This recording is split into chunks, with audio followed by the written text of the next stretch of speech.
Thank you so much for being here tonight. I know for Dubai, it's very difficult to get people together, especially at such late notice, so we really highly appreciate you making an effort and coming here and supporting. This is highly appreciated. Thanks so much. I'll just give a short speech on what Techfugees is. So Techfugees is the tech community's response to the refugees crisis. What we want to do is build a bridge between NGOs who have the expertise, and thanks so much to UNHCR to be here, Toby, Mohammed, and Shady, thanks so much for attending our event. So what we want to do is build a bridge between NGOs who have the expertise and the knowledge and really know what it is to be on the ground. They know what the refugee issues really are. And the tech community who know how to innovate, how to build, and how to scale projects really quickly. So want to bring those together and implement new solutions, new projects that will really help tackle the refugee crisis. That's what Techfugees is about. Techfugees was formed just September last year by Mike Butcher, who is the editor of TechCrunch.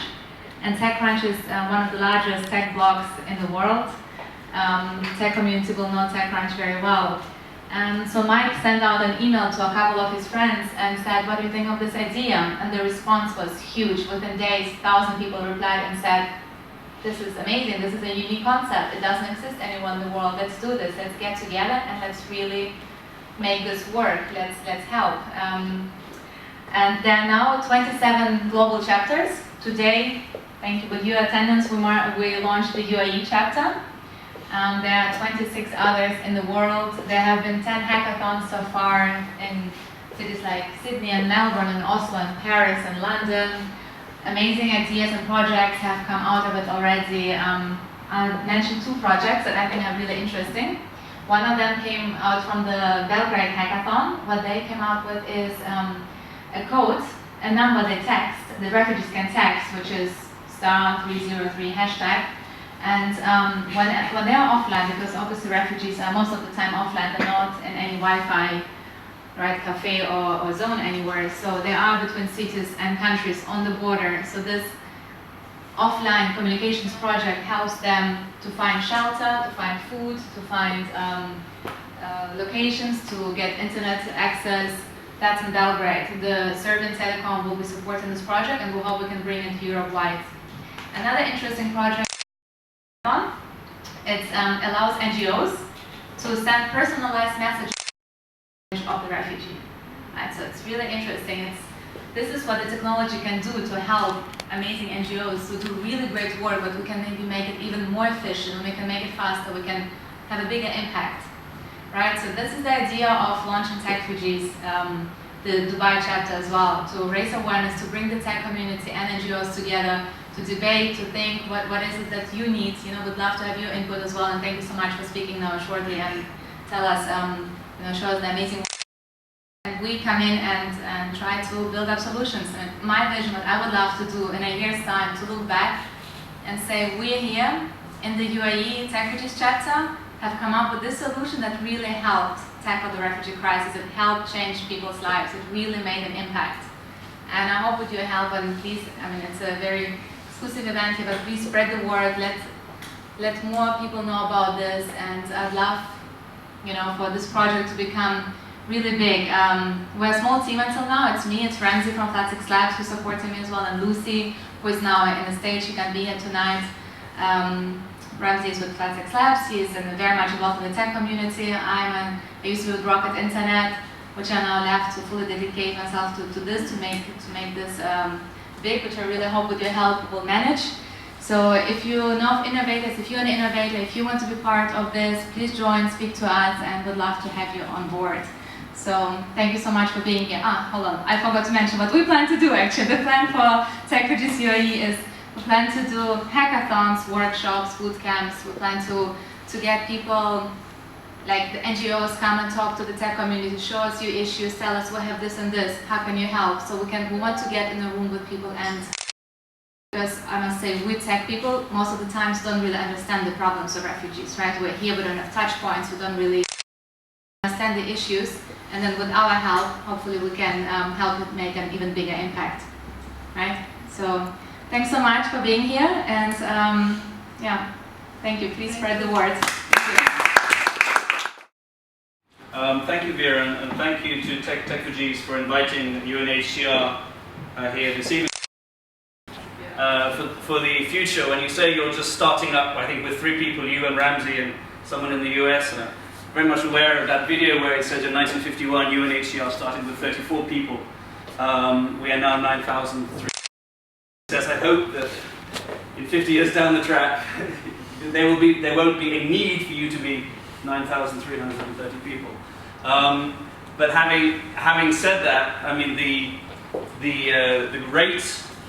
You saw some of the video of the figures that came out in that video that was just made in the course of the last year. It was made after the last World Refugee Day figures came out, when we said there were 59.8, I think, refugees and internally displaced people. Today, if you've seen the news, the new figures are 65.3 million refugees and internally displaced, representing nearly 6 million increase in the last 12 months, primarily from Syria, Yemen, and the ongoing new conflicts in Burundi, Mozambique, affecting Nigeria, Chad, Niger, the Lake Chad Basin, more displacement in the Great Lakes. Afghanistan continues to displace more and more people as the Taliban make advances in some parts of Afghanistan. Somalia continues to go on into nearly its third or fourth decade now. So this crisis is not lessening. It's simply increasing and going up and up and up. I think in 2005 the figures were there were 6 people displaced every minute. That figure now is 24 people displaced every minute. So I don't know how long I've been talking now, but I think at least 50 people have been displaced since I started talking. Those figures are phenomenal. Last night I spoke of 42,000 people, 500 people displaced by conflict every day in 2014. That number will have now slightly increased over the last year. So we're talking, you know, this is having a huge effect, not just on the countries involved, but in the neighboring countries involved. You know, there's figures that are for Syrian refugees. Turkey is hosting 2.5 million refugees. Lebanon, country of only 4 million people, is hosting 1.1 million refugees. Jordan, nearly 700,000 refugees.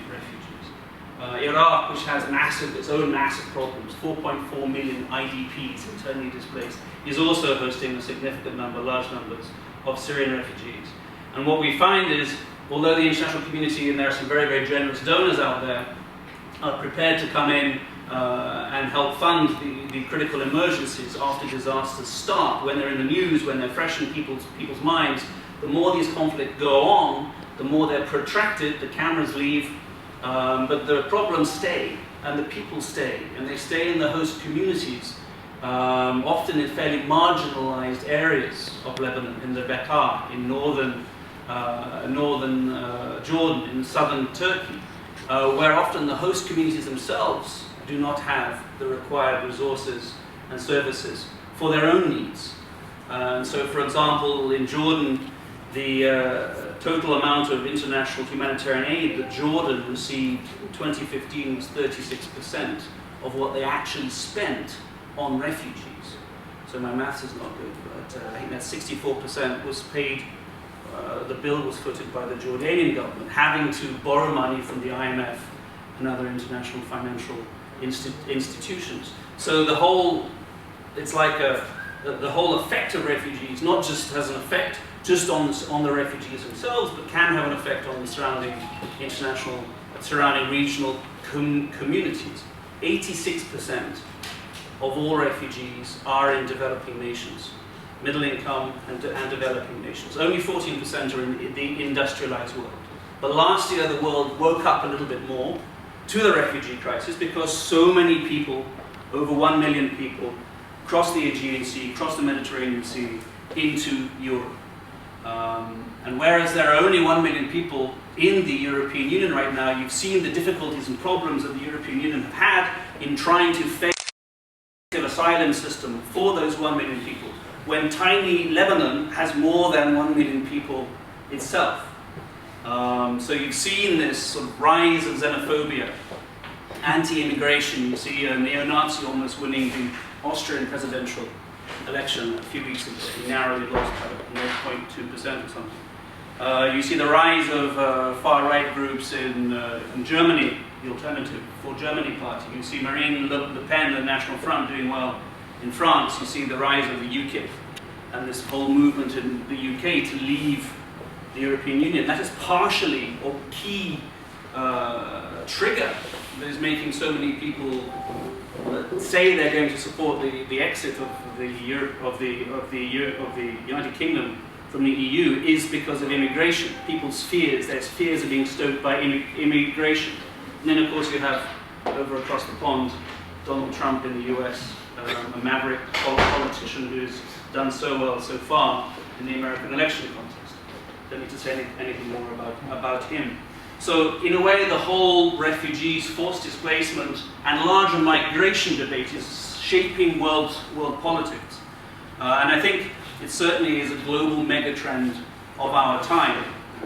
But first and foremost, what the UNHCR is so concerned about here on World Refugee Day is to ensure that our international partners, obviously those countries who have signed the UNHCR Refugee Convention back in 1951, fully adheres to the obligations to respect the asylum, the choice of asylum, the right of asylum, I should say, for refugees. And this is a critical message that the High Commissioner has been putting forward in every opportunity that he can. There have been a whole series of different conferences over this last year, starting with the Sustainable Development Goals, looking at some of the key underlying causes of displacement, like poverty, like inequality, like conflict, and like climate change, through to the World Humanitarian Summit that looked at new ways of financing the refugee crisis and the forced displacement crisis. And then we have another couple of conferences in September during the UN General Assembly that will try to put together a new framework to see a more equitable burden sharing, or as we prefer to say, responsibility sharing of member states, so that we can really try to get back to the whole goals of the 1951 Convention, which had an overall international responsibility sharing for hosting refugees. So the situation is very, very dire right now. The situation we have this unprecedented crisis. But at the same time, I think many of the building blocks that we need to try to mitigate this crisis are being put in place by certain member states and NGOs and UN agencies. But very, very much one of the key messages that we've seen in the last few years is the old humanitarian system of giving money for giving money to a humanitarian crisis, a short-term humanitarian crisis, isn't enough. There has to be much, much more addressing the development needs of refugees and the development needs of those host communities who have to, who are doing much of the hosting and the supporting of refugees. So this is where innovative private sector companies like Techfugees, and particularly looking at the key areas of how to push and ensure that refugees get a quality education wherever they are, and have the prospect of economic livelihoods, employment and livelihoods after education, is becoming absolutely critically important. These people who are displaced for so many years must have opportunities. And this is absolutely an area where a company like Techfugees can really have, make a big difference. So thank you for being here, and we very much look forward to forging a close relationship with you. Thank you so much.